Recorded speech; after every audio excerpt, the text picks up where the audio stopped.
Assalamualaikum warahmatullahi wabarakatuh. Izin memperkenalkan diri, saya Anggi Permatasari, NPM 2315014. Di sini saya akan mereview dari Convolution Neural Network in Computer Vision. Di sini kita akan masuk ke introduction dahulu, di mana CNN itu dikenal karena konektivitas lokal neuron. Dari pembagian bobotnya sampai downsampling yang merupakan jaringan hierarkis feed forward yang berlapis. Nah, ini terinspirasi dari bidang biologi. Lanjutnya, kita di sini tahu bahwa CNN ini memiliki lapisan-lapisan, di mana lapisan-lapisannya yaitu ada lapisan konvolusi, lapisan polling, dan lapisan yang terhubung penuh. Di sini lanjut ke sejarah atau perkembangan dari CNN ini. Dari yang saya baca, yaitu awalnya itu sejak bagian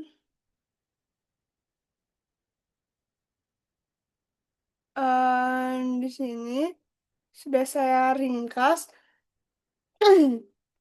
bahwa sejak AlexNet itu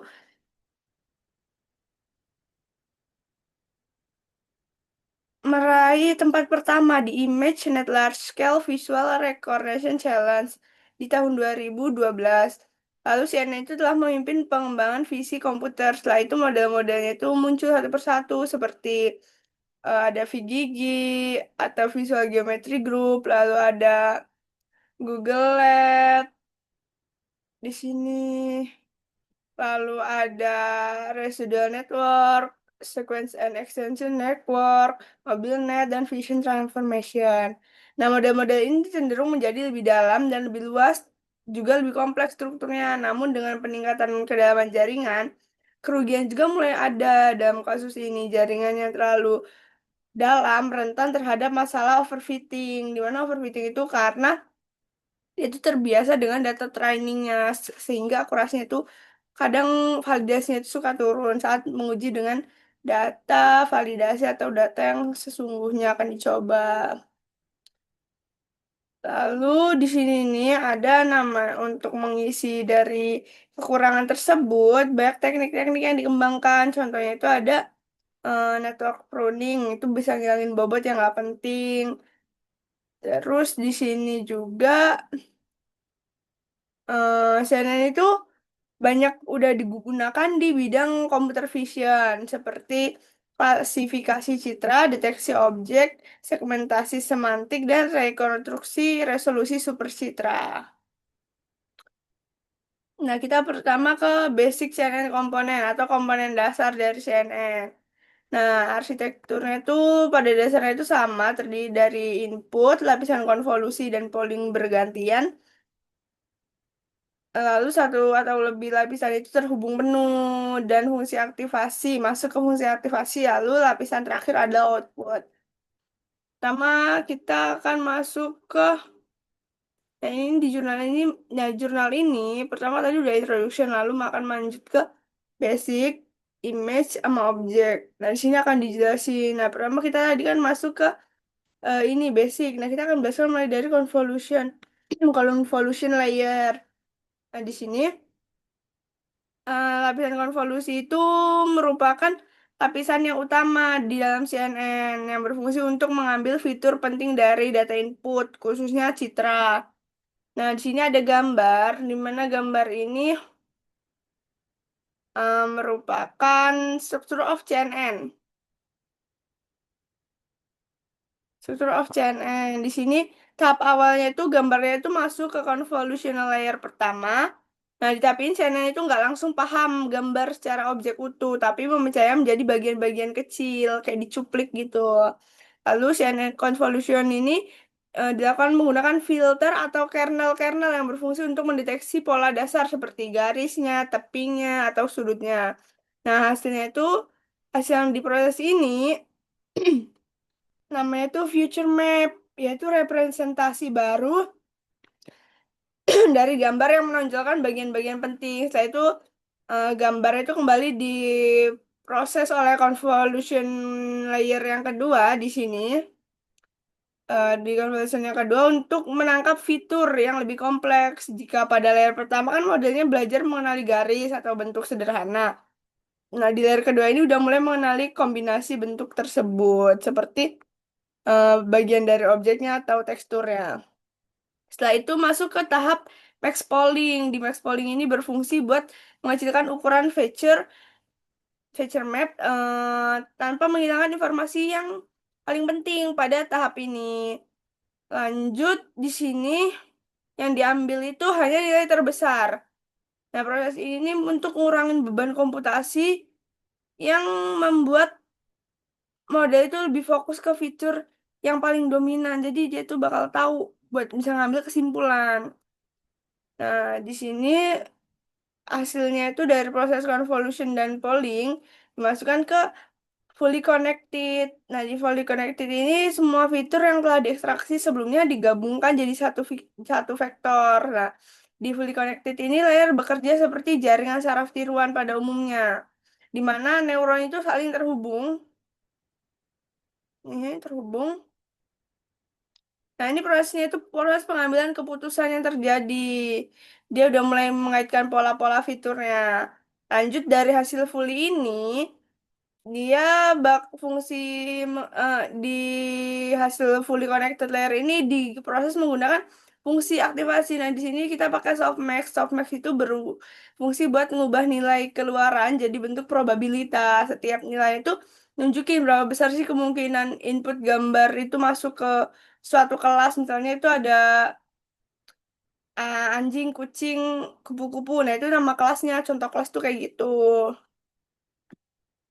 Nah, habis itu nilai probabilitasnya ini ada di rentang 0 sampai 1. Nah, total seluruhnya itu em, adalah 1 dengan kelas nilai probabilitas terbesar yang dianggap sebagai hasil prediksi dari modelnya. Lalu di bagian akhir ini merupakan output. Nah, yang di sini di gambar ini outputnya itu contohnya ada data cos 1, data cos 2 hingga data cos n. Nah, di sini kita bisa tahu gimana sih model CNN itu mengklasifikasi gambar dan seberapa yakin model tersebut memprediksi gambar.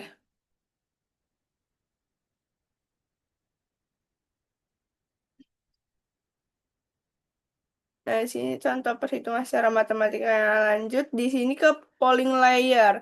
Nah, di lapisan polling ini ada lapisan yang setelah konvolusi yang berfungsi mengecilkan ukuran peta fitur dengan cara polling layer ini jumlah data itu dengan parameter itu berkurang sehingga komputasinya itu lebih cepat dan overfitting itu bisa ditekan. Nah, polling layer ini bekerja itu buat mengambil informasi yang penting dari suatu area terkecil. Lanjut di sini yang paling umum itu adalah max polling. Nah, di sini buat ngambil nilai terbesar di suatu area jika fiturnya kuat kayak tepi yang terlihat atau average polling. Nah, itu tuh buat ngambil nilai rata-rata dari kernelnya, dari matriksnya. Lanjut di sini lanjut ada fungsi aktivasi. Nah, fungsi aktivasi ini yang kita pakai kalau di MLP itu biasanya yang non-linear. Fungsi aktivasi itu fungsi non-linear yang buat memperkenalkan non-linearitas dan memperkuat kemampuan buat representasi hasil dari pembelajaran jaringan yang sebelumnya. Nah, ini termasuk di sini tuh ada contohnya itu ada sigmoid, Tanha, softmax relu, and leaky relu. Nah, di sini si punya sigmoid sama Tanha. Di mana yang merah itu sigmoid. Ini fungsi aktivasi yang umum digunakan udah zaman dahulu. Dia itu pakai vektor internalnya itu antara 0 dan 1. Pilihannya itu adalah nilai dia itu antara range 0 dan 1. Kalau Tanha, Tanha itu nilainya itu antara 1 sampai -1. Jadi bedanya di situ. Terus lanjut ada softmax yang buat mendeteksi dia masuk ke kelas apa. Lalu di sini ada fungsi aktivasi relu. Itu nilainya 0 sampai tak terhingga sampai di mana nilai itu sendiri. Kayak misalnya ini punya 3 ya 3 gitu. Terus kalau misalnya Licky Relu juga tuh di sini pokoknya Relu ini nilainya itu misalnya dia negatif, dia akan 0. Jika nilainya positif, maka nilainya adalah nilai input itu tersendiri, begitu. Lalu dia ada namanya batch normalization. Nah, itu ada batch normalisasi batch. Di sini teknik yang diusulkan itu buat menormalisasikan data inputnya. Untuk menormalisasi data input untuk ke setiap mini batch-nya itu biar data itu terpusat pada 0 dan standar deviasinya itu distandarisasi ke 1. Nah, ini biasanya tuh di tempatnya itu di lapisan konvolusi dan sebelum fungsi aktivasi dia ada namanya normalisasi di sini. Biar bobotnya lebih stabil. Nah, lanjut di sini ke dropout. Nah, di sini dropout itu teknik buat mencegah overfitting. Di sini teknik untuk mencegah overfitting buat mematikan neuron secara acak saat training. Karena neuron tertentu tidak selalu aktif, jaringan itu bisa bergantung pada satu jalur saja. Saya sudah pernah mengerjakan proyek dan itu saya selalu overfitting karena di situ dia eh, terjadi turunnya validasi karena dia udah biasa menggunakan data training, jadi kalau pakai data validasi dia tetap otomatis gitu dengan data trainingnya, dia itu namanya overfitting. Nah, di sini nih lanjut ke fully connected layer. Di fully connected layer ini bagian akhir dari CNN-nya. Nah, ini fungsinya buat menggabungkan fitur-fitur yang udah diekstrak sebelumnya. Di sini ada gambar fully connected layer sama dropout layer. Di mana nih yang bagian kiri ini gambar fully connected layer. Nah, di sini layer ini shared neuron itu satu dan lainnya itu terhubung ke seluruh neuron-neuron. Nah, itu artinya itu semua informasi dari layer sebelumnya digunakan secara penuh buat ngelakuin perhitungan di layer untuk selanjutnya. Nah, kalau misalnya yang sebelah kanan itu dropout layer, di sini bukan layer yang menambahkan neuron baru, melainkan di sini teknik regulasi yang bekerja dengan menonaktifkan beberapa neuron secara acak. Neuron yang dinonaktifkan itu tidak ikut berkontribusi dalam perhitungan forward maupun backward pass. Nah, jadi akibatnya makanya di sini koneksi neuron tuh jadi berkurang dibandingkan fully connected layer. Begitu. Nah, di fully connected layer terus kita akan lanjut ke image classification. Di sini ada untuk klasifikasi image dia gambarnya yang bakal diinput lalu akan direpresentasikan. Nah, lalu bekerjalah di sini CNN modelnya untuk memprediksi diprediksi benar atau salah dan dia masih pakai lagi sama aja nih pakai fungsi aktivasinya softmax tadi. Nah, di sini ada banyak model. Di sini ada AlexNet. Di sini ada AlexNet sudah saya baca secara ringkasnya, yaitu dia tuh CNN mendalam dengan 8 lapisan yang menangkan ImageNet 2012. Jaringan ini nih merupakan dari AlexNet ini dia itu mempopulerkan penggunaan fungsi aktivasi relu untuk mempercepat training. Nah, di sini ini gambarnya itu besar, habis itu dicuplik sampai ke layer-layer berikutnya.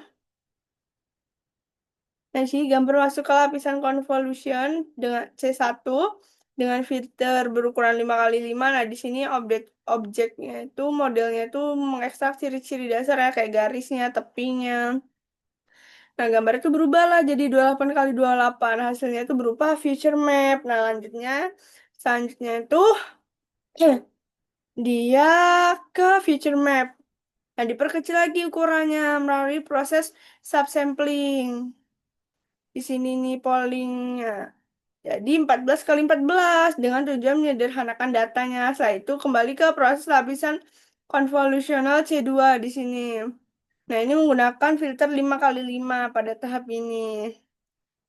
Menghasilkan di sini menghasilkan feature map yang berukuran 10 kali 10. Hasilnya ini kemudian dimasukkan ke lapisan fully connected. Nah, di sini di lapisan fully connected. Nih, fully connected F1 layer, F2 layer. Nah, di sini ini fiturnya itu yang diekstrak itu digabungkan untuk membantu model mengambil keputusan terakhirnya nanti. Lalu menghasilkan output. Tuh.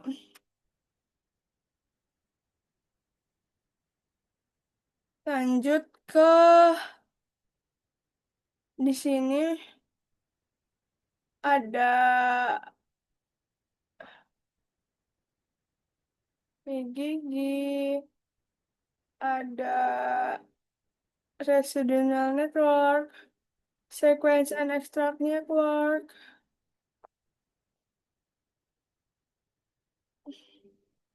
Jadi sama perhitungan sama beda modelnya. Di sini lanjut ada mobilnet. Kalau mobilnet ini dirancang buat perangkat mobil yang keterbatasan komputasinya. Model ini menggunakan depthwise variable convolution yang misahin proses konvolusi jadi dua tahap biar lebih ringan. Lalu di sini ada objek objek detection. Nah, di sini bertujuan buat lokasi objek dengan bounding box sekaligus kelas objeknya. Metode berbasis CNN ini dibagi menjadi direct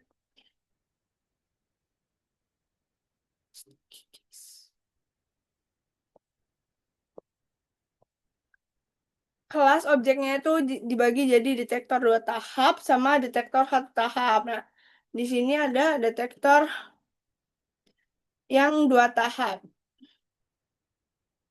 Di detektor dua tahap ini bekerjanya itu mencari kandidat wilayahnya dahulu lalu mengklasifikasinya dan memperbaiki bondingnya. Di sini ada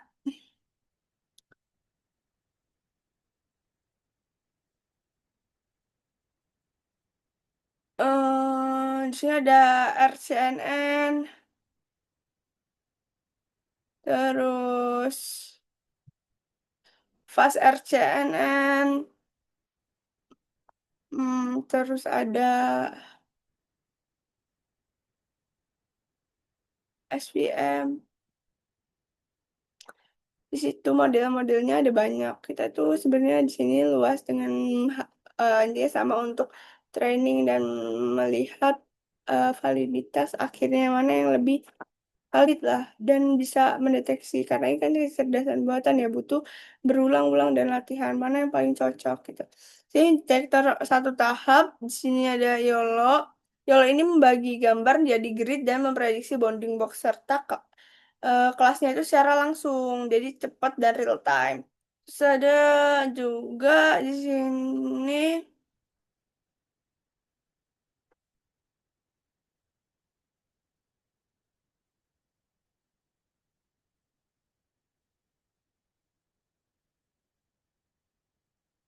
ini YOLO terus. Nah, di sini pakai YOLO aja. Terus ada prediksi video. Nah, ini buat mencebak frame-nya di masa depan dari frame sebelumnya digunakan buat kendaraan otonom, robotika, pengawasan gitu kayak video-video gitu pakai citranya. Gitu deep learning-nya itu ada deep learning application-nya. Terus ada di sini tantangan di CNN, tantangan yang sudah mendalam itu ada beberapa ya kayak datanya itu bergantung pada label sama jumlahnya, terus membutuhkan komputasi dan memori yang besar, terus kurangnya dasar teori yang kuat kadang membuat bingung di situ. Nah, di sini ada penelitian di masa depannya itu dari CNN sendiri itu di sini akan bakal banyak yang berfokus ke hubungan banyak model sih. Model kan banyak yang akan dihubung-hubungkan isu prediksi dari hasil prediksi di jurnal ini. Dan integrasiannya itu bisa transformasi ke GNN untuk meningkatkan generalisasinya. GNN itu Graph Neural Network.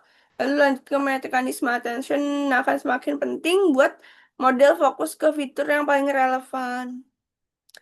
Di sini kesimpulan yang dapat saya ambil, ini membahas tentang CNN secara menyeluruh mulai dari komputasi dasar, arsitektur penting, seperti AlexNet hingga MobileNet, terus penerapannya di klasifikasi citra untuk mendeteksi objek, memprediksi video. Nah, walaupun CNN ini udah banyak kemajuan besar setiap tahun atau setiap periodenya, di sini nih CNN itu akan lebih difokuskan buat model yang lebih efisien, otomatis, dan bisa dijelaskan. Sehingga manfaatnya itu semakin luas lah di luar sana. Oke, sekian presentasi dari saya. Wassalamualaikum warahmatullahi wabarakatuh.